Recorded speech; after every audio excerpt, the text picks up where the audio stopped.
नमस्कार, बहुत स्वागत है आपका दैनिक डिजिटल लाइव में। मैं आपके साथ अभिषेक। अभी हमारी मौजूदगी दिल्ली के उस जगह पर है जहां पर ना झुग्गी है, सिर्फ मकान है और उन मकानों के ऊपर भी बुलडोजर की गाज गिरती हुई नजर आएगी। हालांकि अगर बात करी जाए इस गांव की तो आली गांव है, दिल्ली के बॉर्डरों का गांव है। यहाँ के लोगों का कहना है कि कई सालों पुराना है, कई पीढ़ियां यहाँ पर चली गई है और उसके बाद जो दावा ठोकते हैं वो डीडीए नहीं बल्कि जो है यूपी सिंचाई विभाग इसमें यहाँ पर दावा ठोकता हुआ नजर आता है कि ये जमीन जो है यूपी सिंचाई विभाग की है। साथ ही साथ में अगर बात करें कि पिछले साल की, तो पिछले साल बाटला हाउस के अंदर भी ऐसी ही तस्वीरें सामने आई थी जिसमें यूपी सिंचाई ने वहां पर दावा ठोका था। तो यहाँ पर आली गांव के जो स्थानीय निवासी है उनसे बातचीत करेंगे कि उनका क्या कुछ कहना है। क्या नाम है भैया? गजेंद्र सिंह। तो कितने समय से आप आली गांव में रह रहे हैं? मैं तो पैदा ही यहीं हुआ हूँ। कितनी उम्र हो गई? मेरी 31 साल उम्र हो गई। अच्छा, 31 साल से आप रह रहे हैं। तो आपके पेरेंट्स जो दादा हो, फादर, सब यहीं पर पैदा हुए। दादा दादी तो हमारे मर भी गए, उनका स्वर्गवास हो गया। पिताजी हमारे लगभग 70-75 साल की उम्र है। उन्होंने एनटीपीसी में जॉब करी है 40-42 साल तक। तो यहाँ पर अगर बात करें तो ये रजिस्ट्री पे है या फिर पावर ऑफ अटॉर्नी पे है? यहाँ पे गाँव में बहुत सारे लोगों के पास रजिस्ट्रियाँ नहीं होती थी, लेकिन हाँ, यहाँ कुछ लोगों के पास रजिस्ट्री है जो डिमार्केशन करा हुआ है यूपी इरिगेशन ने, उनके ऊपर भी डिमार्केशन करा हुआ है। आपके घर पे जो है मार्क करके लेके गए? हाँ बिल्कुल, मार्क है। हमारा ये बराबर वाला घर है। क्या बोला क्या जब आए थे? उन्होंने तो ये बोला है कि हमारे पास 1975 की डिग्री है और ये डिग्री इतने लैंड के लिए, 8.5 एकड़ के लिए। मतलब डिग्री तो ज्यादा है लेकिन 8.5 एकड़ जो है वो हमारी पड़ी हुई है और आपका जमीन जो है, आपका मकान जो है ये 8.5 एकड़ में आता है, इसे हमें वापस दो, ये हमारी जमीन है। ये एनक्रोचमेंट करके आप बैठे हुए हैं। मतलब आपने अतिक्रमण कर लिया है यहाँ पर आके 1975 के बाद? 75 के बाद। आप रहते हो 75 से पहले? हमारे तो दादा परदादा यहीं चले गए।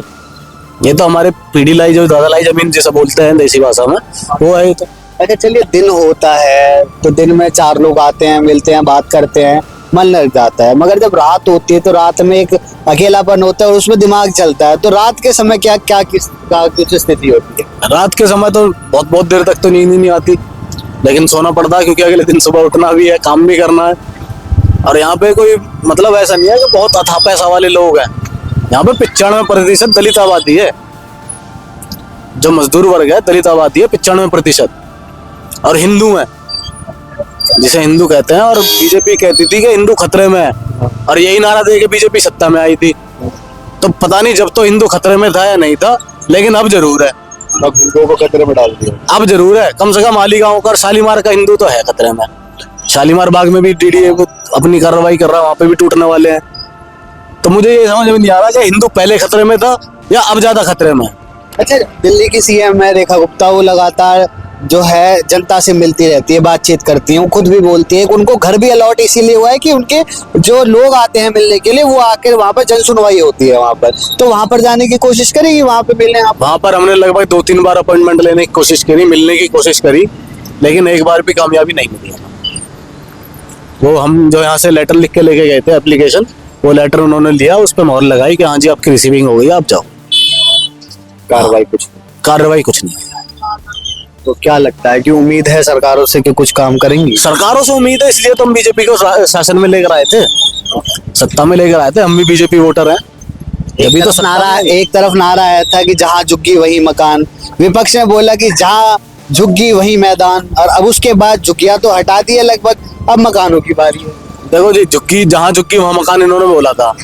अब यहाँ तो झुग्गी है भी नहीं है, तो सारे मकान बने हुए हैं। तो मकानों को क्यों मैदान बनाया जा रहा है, हमें तो ये समझा दो ना कोई। ये तो मकानों को मैदान बनाया जा रहा है।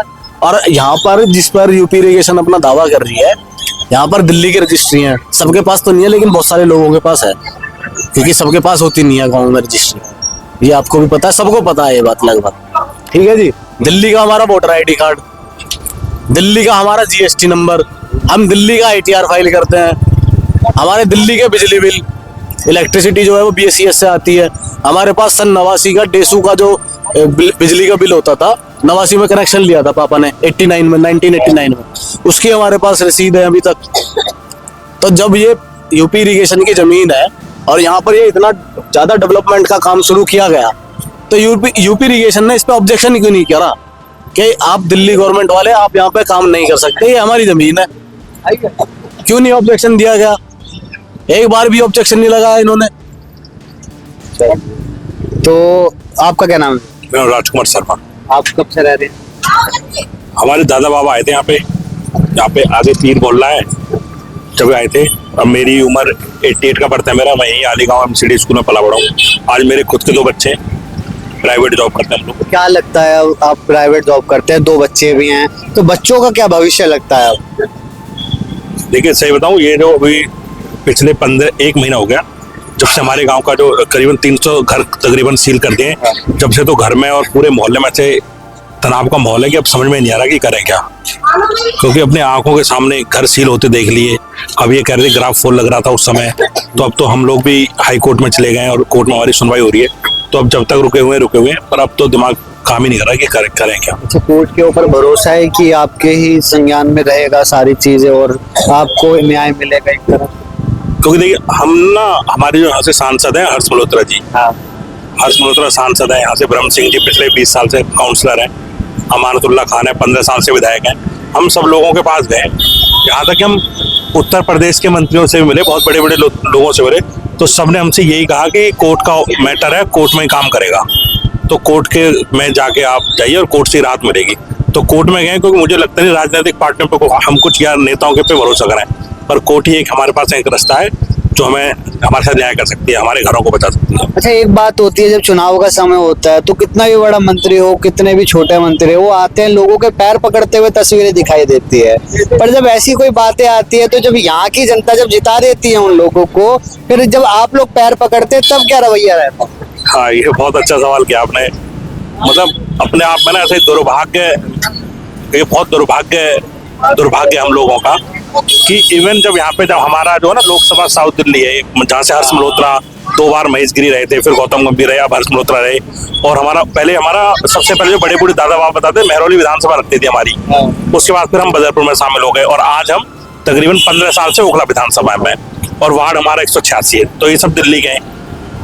जब यहाँ पे चुनाव होते हैं ना, एमसीडी के हों, चाहे विधानसभा चाहे लोकसभा के, यहाँ बहुत बड़े बड़े नेता आते हैं ग्राउंड में ना, राजनाथ सिंह, अमित शाह और मतलब मायावती, मतलब बहुत बड़े बड़े लोग नेता आते हैं। जब एक भी नेता नहीं आके कहता कि आप लोग अवैध हो, आप लोग वोट मत दो, आप लोगों को हम बचा नहीं पाएंगे, जब तो सब लोग वोट मांगते हैं, अरे नहीं आपका तो वोटर कार्ड है, आप तो दिल्ली के आदमी हो, हम आपके साथ हैं, आपके घर टूटेंगे तो उससे पहले हम आगे खड़े रहेंगे।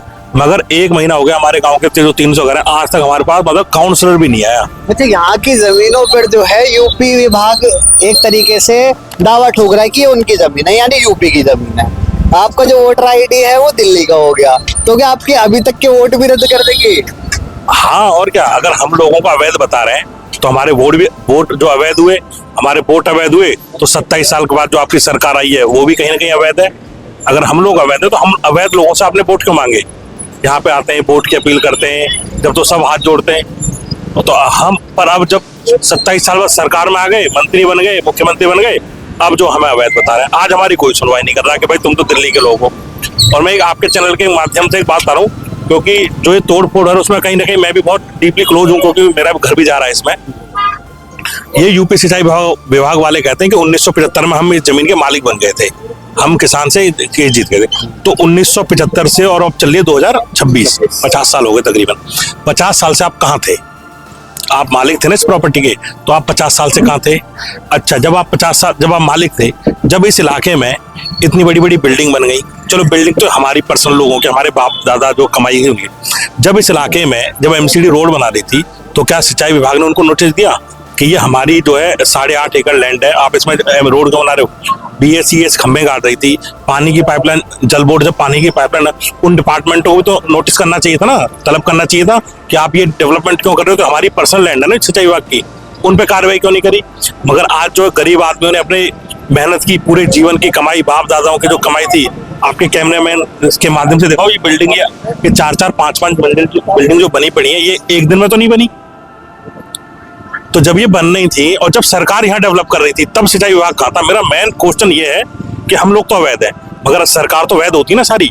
जब देखा है हमने, जब कोई सड़क पे अपने भी आप घर के कोई पाइपलाइन यहाँ से लेके वहां तक भी डलवाओगे, तो यहाँ पर कोई बीट ऑफिसर आ जाएगा, वो आपसे बोलेगा कि ये भैया एमसीडी का काम है, आप यहाँ पे खुदाई नहीं कर सकते, आपका चालान करके चले जाएगा। पर जब यहाँ पर सीवर लाइन डल रही थी, जब यहाँ पे पाइपलाइन डल रही थी, जब नालों की खुदाई हो रही थी, तब यूपी सिंचाई विभाग काम। हाँ, और बता रहा हूँ मैं, यहाँ पे कुछ भी काम होता है, लॉ एंड ऑर्डर, अगर यहाँ लड़ाई झगड़ा होता है तो सरदेबार थाना आता है। कभी पुलिस ने आज तक 100 नंबर पे कॉल करी तो कभी नहीं कही कि आपका तो मैटर उत्तर प्रदेश का है, आप तो उत्तर प्रदेश आनी चाहिए। नहीं, law and order, DM SDM सब दिल्ली के। हम बिजली का बिल भर रहे हैं, रेवेन्यू दे रहे हैं, खा रहे हैं, टैक्स भर रहे हैं, जीएसटी जो भी पे कर रहे हैं हम सब दिल्ली सरकार को दे रहे हैं। अगर हम अवैध है तो हमारे तो पैसे भी लौटा दो हमारे सारे। जब कोई नहीं कहता कि आप उत्तर प्रदेश के हो। आज जो है, आज कोई सूदी लेने वाला नहीं है, ना डीएम आ रहे, ना एसडीएम आ रहे, विधायक नेता कोई नहीं आ रहा कि इतनी बड़ी आबादी टूट कर जाएगी कहाँ पर। 8.5 एकड़ आएंगे, जब चुनाव आएंगे तब आएंगे। क्या नाम है आपका? अजय कुमार दुबे नाम है भाई साहब। कब से रह रहे हैं आप यहाँ पर? हम यहाँ 20 साल से रहे हैं, लगभग धंधा बिजनेस करे। इसके पहले हमारे पिताजी यहाँ धंधा बिजनेस करते थे। यहीं पे काम कर? हाँ, यहीं पे काम धंधा करते थे। हम लोगों का अपना खुद का हैंडीक्राफ्ट का खुद का बिजनेस है। और ये कॉलोनी लगभग कई वर्षों से, मान के चलो अंग्रेजों के जमाने से बसी हुई कॉलोनी है। यहाँ टोटल बिजली, पानी, लाइट, गैस, पाइप, एमसीबी सब कुछ जो है सरकार ने सुविधा दे रखी है। अब 100, 200, 250, 300 साल से लोग यहाँ रह रहे हैं। अचानक सिंचाई विभाग कह रही ये जगह खाली कर दिया जाए।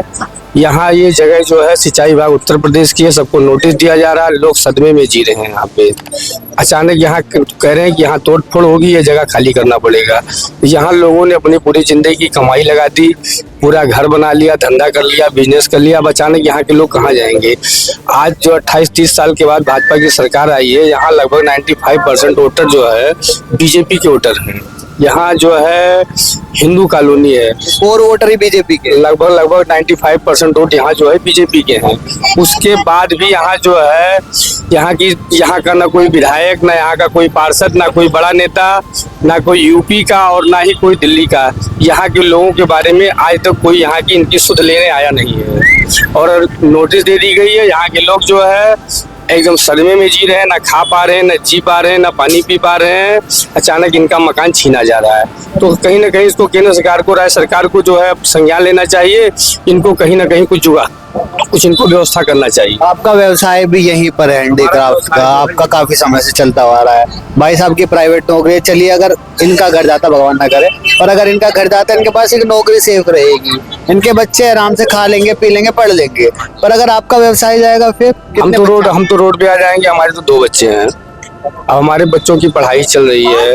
हम लोग का यहाँ सालों से धंधा बिजनेस चल रहा है। अचानक हम लोग कहाँ जाएंगे? तो सरकार को इस पर जो है संज्ञान लेना चाहिए। यहाँ का लोकल कोई नेता, विधायक, कोई भी पार्षद, ना यूपी का और ना दिल्ली का, कोई यहाँ के लोगों के बारे में कुछ भी सोच नहीं रहा और ना ही यहाँ तक आया है। जबकि मीडिया के माध्यम से बहुत सारे लोगों ने यहाँ की आवाज उठाया है, ठीक है। उसके बाद यहाँ तक आज किसी ने आया नहीं। आज जो हमारे गांव के जो जुड़ा हुआ हिस्सा, जो 300 घर तकरीबन सील कर दिए, उस 300 घरों को सील तो कर दिया इन लोगों ने। 15 मिनट का टाइम दिया था। बच्चे अपना बैग तक नहीं निकाल पाए स्कूलों के। बच्चों के यूटी चल रहे हैं। बहन बेटी आज हमारी सब रोडों पे पड़ी है, अपने घर के सामने तिरपाल बांध के पड़ी है। सरकार कहती है कि बेटी बचाओ बेटी पढ़ाओ, बच्चे स्कूल नहीं जा पा रहे। जो कल को मदनपुर खादर और बदरपुर में पढ़ते थे, स्कूल नहीं जा पा रहे, बच्चियां सेफ नहीं है। मगर कोई किसी सरकार के ऊपर कोई जीव नहीं रहेगा ना। ये जो नारे होते हैं ना, बेटी बचाओ बेटी पढ़ाओ, ये सब जुमलाबाजी है। अच्छा, यहाँ से अगर बात करें, एक आखिरी सवाल है, यहाँ की अगर बात करें तो यहाँ से 3 बॉर्डर लगते हैं। इधर चले जाओगे दिल्ली, इधर चले जाओगे यूपी, इधर चले जाओगे हरियाणा। तो क्या लगता है कि अगर यूपी सरकार ने यहाँ पर कुछ कर दिया तो उसके बाद कोई दिल्ली का ऐसा भी हिस्सा आएगा जहाँ पर हरियाणा सरकार भी आके तंज कर देगी, क्यों दावा ठोकेगी? कर सकती है, पता नहीं। अब तो तीनों राज्य भाजपा, हाँ, तीनों राज्य पे भाजपा है। अभी तो तानाशाही चल रही है, जो इनका मन करेगा वो कर सकते हैं। ये जो रोड है ना, ये अंग्रेजों के जमाने का बनाया हुआ रोड है। आप यहाँ से आगे जाएंगे तो अब तो कैनाल नहर पर पक्का रोड बना दिया। पहले उस पर लोहे का पुल हुआ करता था, जो अंग्रेजों के द्वारा बनाया हुआ था, जो तकरीबन 100 साल पुराना था। वो रोड पुल 100 साल पुराना पुल था। उसको क्षतिग्रस्त घोषित करके जब उसको जो है पक्का बनाया है बदरपुर के विधायक थे ND शर्मा जी, उन्होंने। ये पुश्ता रोड है, ये 100 साल, ये लोहे के उसके लिए। और ये जो आप देख रहे हैं, ये सब ना यहाँ पे पानी भरा हुआ करता था। जो दावा ठोक रहे सिंचाई विभाग, यहाँ कभी खेती हुई नहीं इस जगह पे कहीं, ये पता नहीं क्या, और कुछ सुनने को राजी नहीं। क्या गुहार क्या लगे? अब तो मैं आपके चैनल के माध्यम से सिर्फ सुप्रीम कोर्ट से ही अपील कर सकता हूँ कि सुप्रीम कोर्ट इसमें संज्ञान ले, और जैसे जनजीवन आहत हो रहा है इस पर संज्ञान ले। लोग डिप्रेशन में हैं।